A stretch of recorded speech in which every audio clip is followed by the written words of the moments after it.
Hello, hello, hello.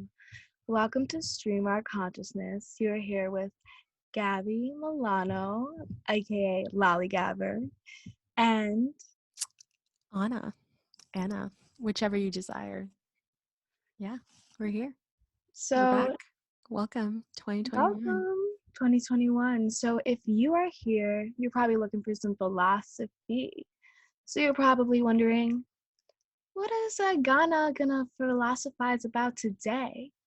Well, the best thing about philosophy is that we can philosophize about anything we want.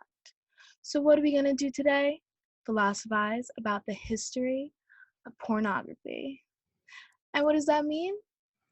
Basically, we're going to get deep into the metaphysics of how pornography even came to be in our society, so normalized. Anna, what do you think about this? And when we think about pornography, we think about the internet. And the internet is kind of our life every day. The internet is kind of this alternate reality that we all exist in. Well, at least the people who do choose to exist in it. And pornography is basically what allows you to use the internet, what allows companies like Instagram to tell you, hey, that nipple violates our guidelines. We ban you. We ban you. We remove your account. We remove your art. And that's why on Twitter, you can see anything you want to see. So why is that? Why are certain things censored and not censored? And we're going to philosophize about pornography, not in the dirty kind of way that you might expect, but more in the perspective of pornography itself as content, as information, because pornography is what laid the ground rules for all of information on the internet. Mm-hmm. So we thought we'd go into that, especially with new things going on in the news, as we'll later get on into this episode. Pornography does play a big role in our everyday lives, not just as someone who uses it, frankly, but just in, like I said, information. So take a trip with us as we discuss the philosophy of pornography, but in the realm of informational law and its metaphysics and how it created our reality. The only thing I know in this world are words, so that's the only thing I could tell you. Ooh, ooh, ooh, ooh, ooh, ooh, ooh, ooh. I am a sound machine. Listen to me sing.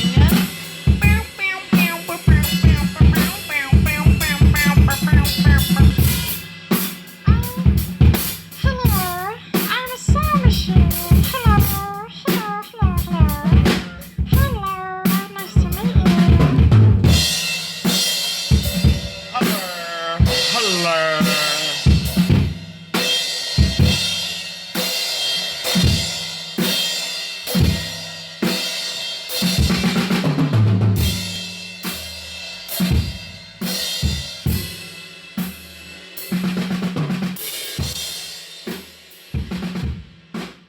So I'm going to take you to the floor of the Senate in 1995.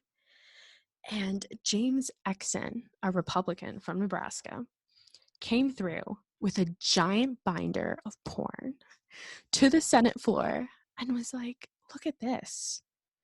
This is demonic. What is this blasphemy? What is this? And anyone can access this? We need to do something about it. So, this James Ilcyn guy, this senator, was like, how do you handle this? How do I handle having this illegal information out to the public that my children, my holy children, will be able to see? So he was like, we need to censor this. Government needs to step in. And that's how this James Ilcyn, that's what kind of gave birth to the topics we're going to be discussing today. And so he wanted to clean up the internet, and he thought the government should do it and should regulate it. And so he created an amendment to the Communications Act and called it, the amendment was Communications Decency Act. And he was like, government will be regulating pornography, and it will make it illegal. It will make it illegal, and it will make companies viable. And now we come to two members of Congress, Cox and Whedon. They came back and they said, hey, you government trying to regulate our information is a violation of our First Amendment rights. And so this entire debate that still goes on today is discussed. So from there on came the law of Section 230. Is it Section 230? Section 230? Section 3? No, yeah, Section 230. And Section 230 is what the government came up with, United States government came up with, on how to deal with information and content. But as companies grew and grew and grew, they kept saying, hey, government trying to, government hands off. And that's a key distinction we want to talk about is, Republicans want less control of government and Democrats want less control from government and Democrats want more control, or at least more regulations, kind of what the two parties kind of go back and forth from. And from there, they were like, we want government hands-on. And some people say, hey, we want government hands-off. Section 230 was created, and companies are going to be held liable for the information that they post. And they have to be held liable in a certain amount of ways. But again, companies, there's so much information out there. How can you just comb through it all and censor it all and do it all if everyone has the right to the First Amendment? And so that's kind of how companies get away with it. It works as both a sword and a shield. It's, they have the power to take down whatever they want, and they're shielded from any form of liability. So they don't have to, own up to what they censor, what they don't censor. They basically just have that power in their hands. And that all came from this binder porn that James Ilcyn, who probably jerked off to it and printed it out afterwards. And was like, Jeff was enjoying it. How did you find this, James? What were you doing studying this? How did you curate a binder of porn? Yeah, exactly. Like, this guy curated a binder of porn. Like, yeah. And now we get here to Section 230. And Section 230, as the internet grows and grows and grows, and especially in terms of content and information, as we're all online, it's getting more and more pressing to look at and more interesting. And why? Because Trump administration, every person of power is always like, hey, we would like to change Section 230, or we would like to revoke Section 230. The debate has been there mostly since the Clinton administration. And they want to regulate this so badly because we see that Section 230, although it protects our right to create whatever we want to create on the internet, it does come with its consequences. It is its double-edged sword. It is, you get issues. And so, especially when it comes to sex and online dating, especially in terms of using apps and searching up on Pornhub, all of those big details are being changed because how Section 230 comes to the forefront each case by case. And it's very unique, and it changes case on case. And like, one of the cases I wanted to talk about was the Grindr case.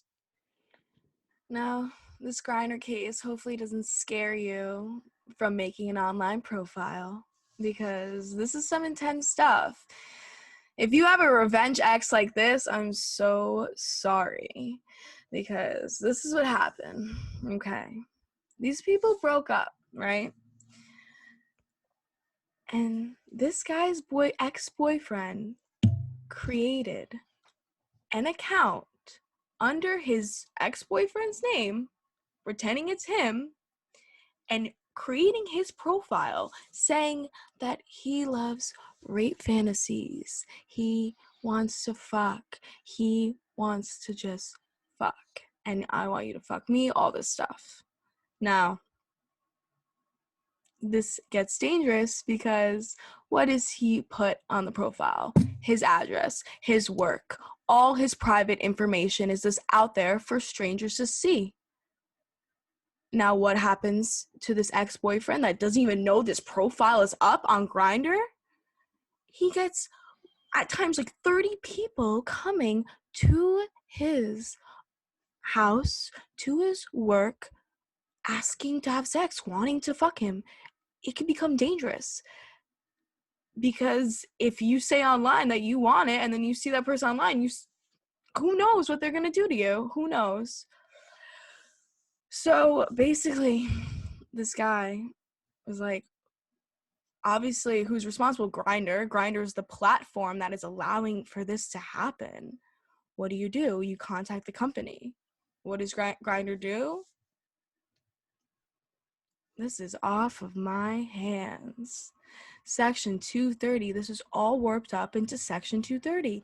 No, I mean, this is where the philosophical question comes into tax. Obviously, this is a court case. Obviously, there's going to be lawyers fighting for each side.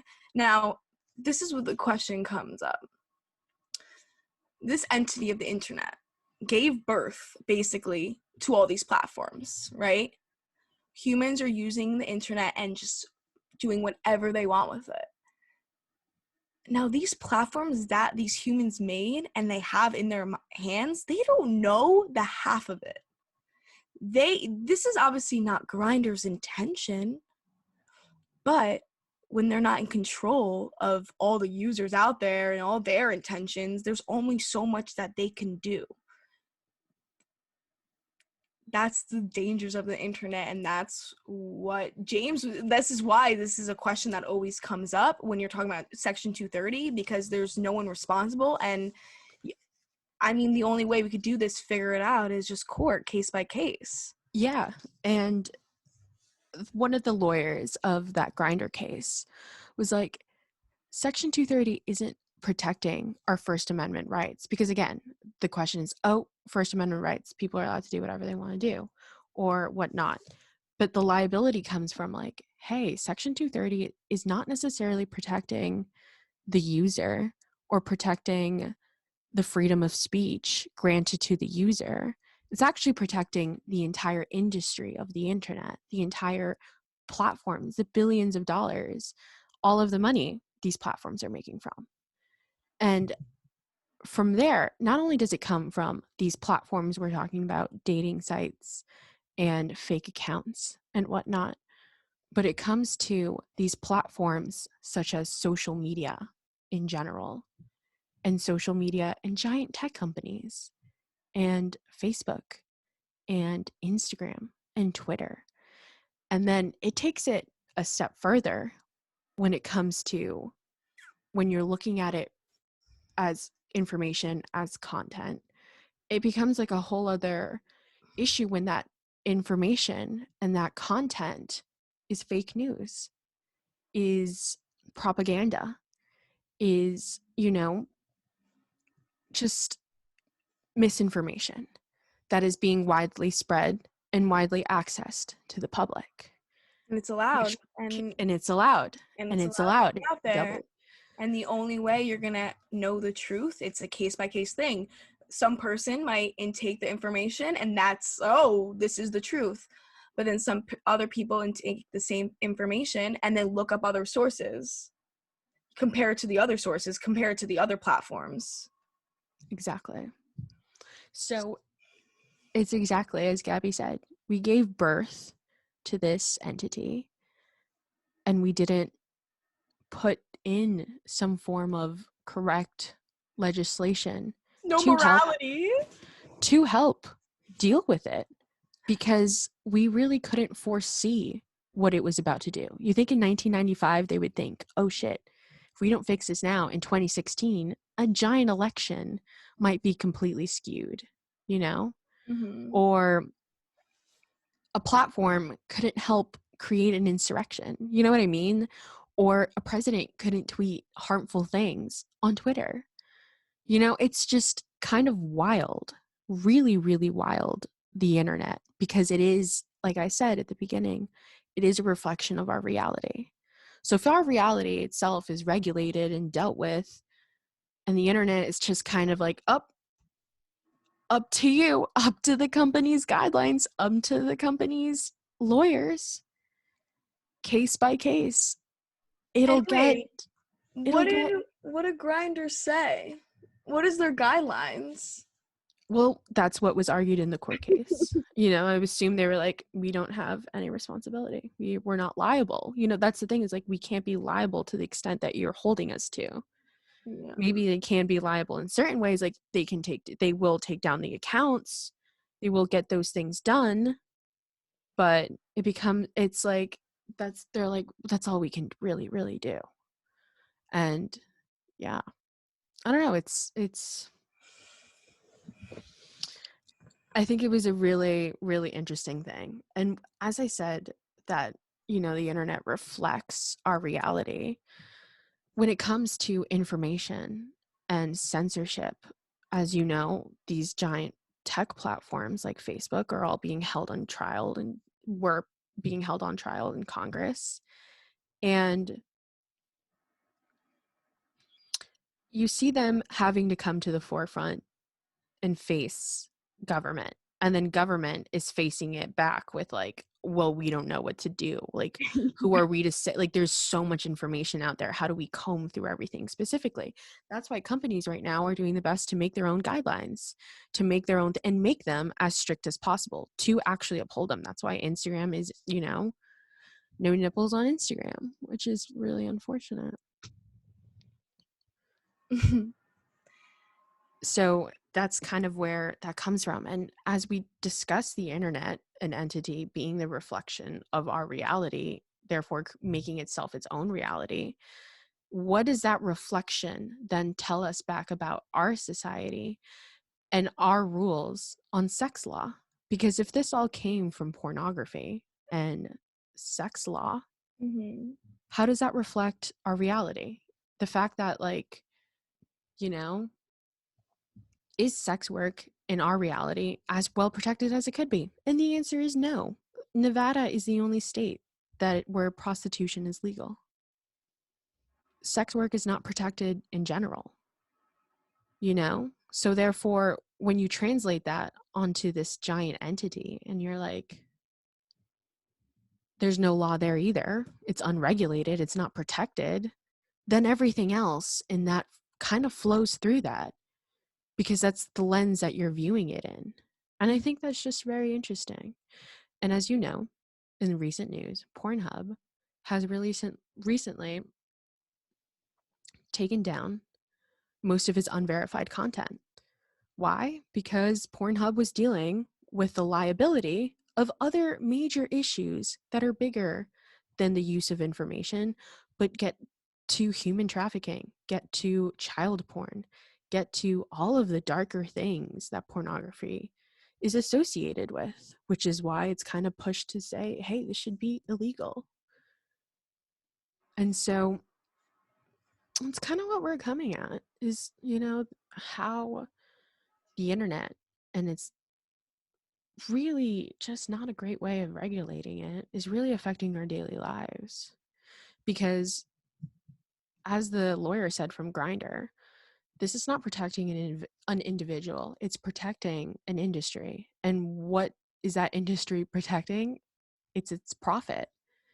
And I think that's what's super fascinating, is that these platforms create their own economies, create their own influx of money.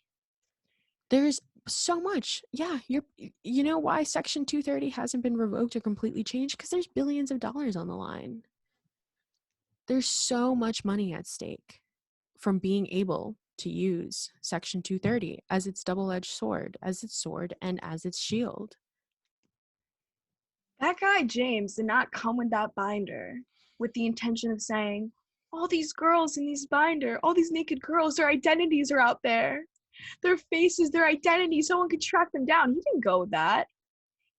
No, the intention was to save the companies and when their customers were looking at whatever was on their website, to save the company's ass if something happened, not to save the people that are using the website for their personal that was his intention. It was like, I'm gonna save the individual. Oh really? Because he was like, I don't want my daughters looking at porn, or like my children looking at porn. He was like, I needed what individual, the porn star or the daughter looking at it? The daughter looking at it. Exactly. So it's like, you know what I mean? His intention was not for the person's like personal information out there to protect them. It's like, no, to protect everyone else. And that is why I was like, it's a reflection of our real society. We don't care about protecting porn. We don't care about protecting sex workers. No, they're just a sex image on the computer. Yeah, it's like what we enjoy to see. You know what I mean? Yeah. And it's like, oh shit, we should if we shouldn't be looking at it in the first place. And it's like, no, it's a very fascinating and interesting subject. And again, wanting to erase it rather than talk about it. Yeah, and it's really prevalent in the news. You'll constantly hear about Section 230, and you'll constantly hear about how Section 230, its change or its revocation, is going to impact the internet, because it is its foundational law. Yeah. And so, hey, when you're looking at Pornhub, know that that's the basis of all. But it's not necessarily Pornhub, but just looking at porn in general. That's the basis of our internet law.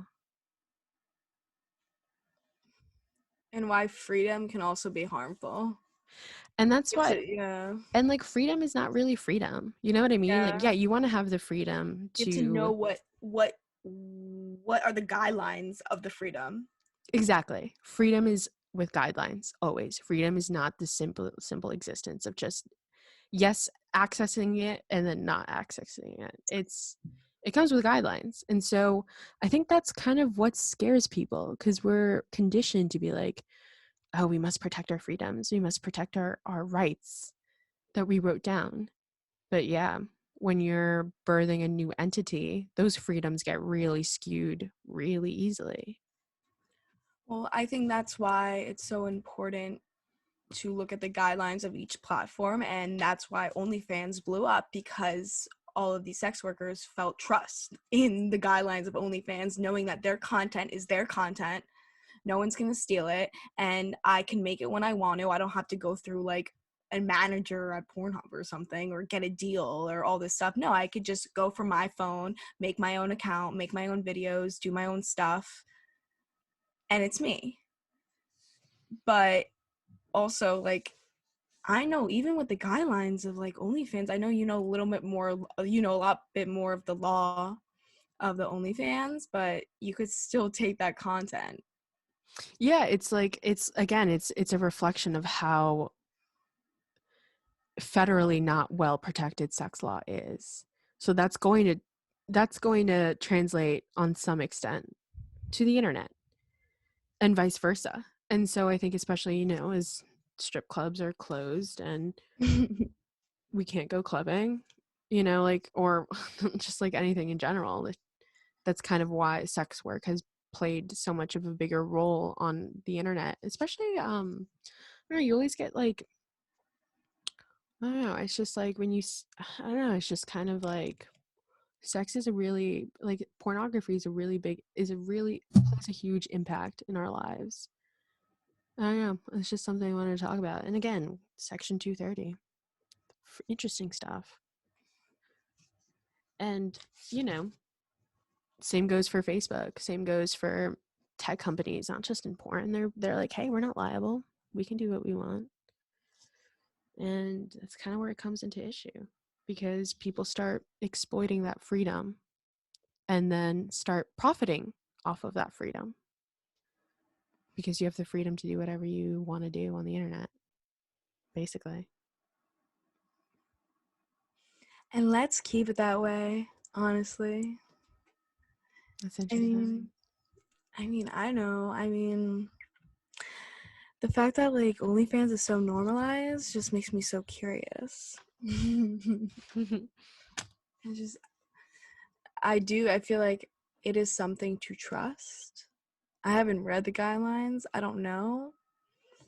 I thought it would be good and I thought it would be protective, but then I saw like a Tana Mojo interview and she said that she hires a whole team, a team of people to go through the internet to take off all the uncensored photos of her that she released on OnlyFans that got out into the internet stream. So it's like, I don't have a team for that. How would I don't even know if it would be out there. That's the problem. If I would make this account and I would do my thing, I wouldn't know if there was other pictures of me out there in the world because what am I going to look up? Like, what do you look, they don't know my name. What are you going to look up? Where does that go? You can go to another country. Who knows? Yeah, and that's kind of the thing with internet is that, you know, it's global. It's a whole other, like, we're just talking domestic playing field. When you level up to the international playing field, that's a whole other world. That's a whole other world in terms with WhatsApp, with people organizing revolutions on social media, refugees in technology is a huge intersecting concept of anthropology and economics. And so how governments regulate that, how international governments regulate that. Some people, you know, completely ban it. You know, that's why China doesn't have TikTok, even though does China have TikTok? Or I know it's Chinese, but does it actually allow that on its platform? No, it does. I think it does. It does. That's messed up. Imagine like your country creates this app that everyone around the world loves, and then your country you can't use it in your own country. I think I don't know if that's true, but you know, any platform that, you know, is censored by any government. And so it just makes you think of you know, that is an actual index, that is an actual, you know, thing. It's called like the index of freedom, and like your freedom, you know, how that varies. But then not only does it talk about, like, it's talking about freedom, but it's also talking about protection. It's talking about accountability and like reliability of this power thing we have like in our hands, you know, like this is our like all our our alternate universe. And we have no choice, to be honest. We have like this, I put all my passwords in this, I put all my photos, my whole life is in this. So, and I know, and we're so aware, we're talking about it, oh, it's not private, you don't have it to yourself. That's a little freaky, how our privacy is not actually private. Yeah, out of Instagram guidelines, they're allowed to look at your phone. They're allowed to look. I'm not going to stop taking pictures of myself and be like, oh my God, who can see this? I have no choice. I want to still take pictures. I want to still put all my information, all our videos on this. I'm going to still do it. I'm going to put myself out there. Sometimes that turns me on. Yeah. I'm like, who's watching? What FBI person's watching today? All the time. All the time. That's how you gotta look at it. Yeah, you're the star of the show, baby. Yeah, like, oh, you're watching me today? Thank you. Please don't look at the folder typed conspiracies in my Google Drive. Thanks.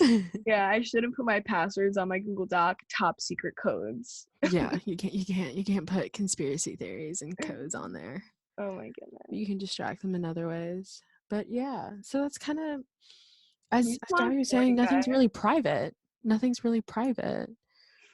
And privacy is a very scary thing. And my friend and I were recently talking about the whole legal battle between Apple and Facebook, you know?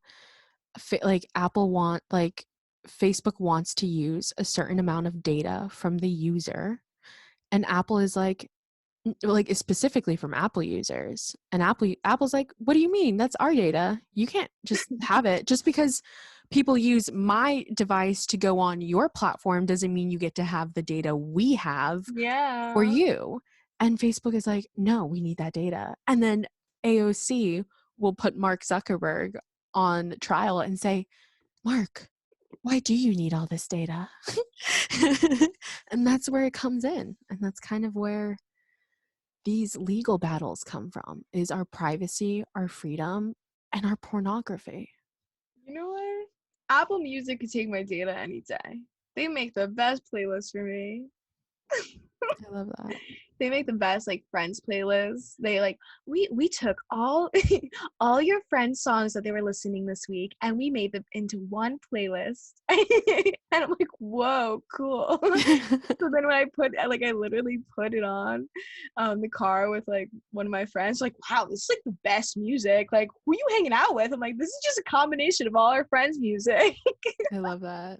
Yeah. So it's like low-key creepy, but I love it because they know me so well. Like my favorites mix, it goes from like old time music to like lo-fi beats to rap music to everything, because they know what I want. Why? Because they have all my data. They know what I want to listen to on my way to work. They know what I'm listening to when I work out. They know my moods. Yeah. Data is big. Data is big. It's really fascinating. It shapes like our internet shapes us all, like our stupid little phones that have a little camera that can see what we're doing all the time. You know, whether you like it or not, it's going to impact what you buy, you know, what you listen to, what you eat, where you go, and what porn you get to look at. Basically, that's what we have for you. We just wanted you guys to know where the root of this freedom came from. The foundational law of the internet. Exactly. That's what. You ever stop and stop and smell the roses, stop to smell the freedom, stop to I don't know, stop to really think about it. Just, you ever take a moment while you're scrolling through everything and you're like, where does this, how is this existence? And then you think about it, and it's section 230 and our foundational law. And are we the gods of the internet? I think we are. Wow. We can't even control exactly, like, God They control cannot us, yeah. control us. They can give us signs, try to, give us the right tools, but God cannot control what we want to do. Same thing as the internet. We are the gods of the internet, but we cannot control what the other people within the internet are going to do. Yeah, I think that's like a great philosophy question, is like the basis of freedom of speech, and like doing whatever humankind wants to. Yeah. I think that's like the biggest foundational of human nature. Mm-hmm. Not only a foundational of internet law, but human nature. Yeah, I think we cracked the code, Anna. I think we cracked the code. Did we crack the code? Who really knows? I don't really know who cracked the code. All right. Wow.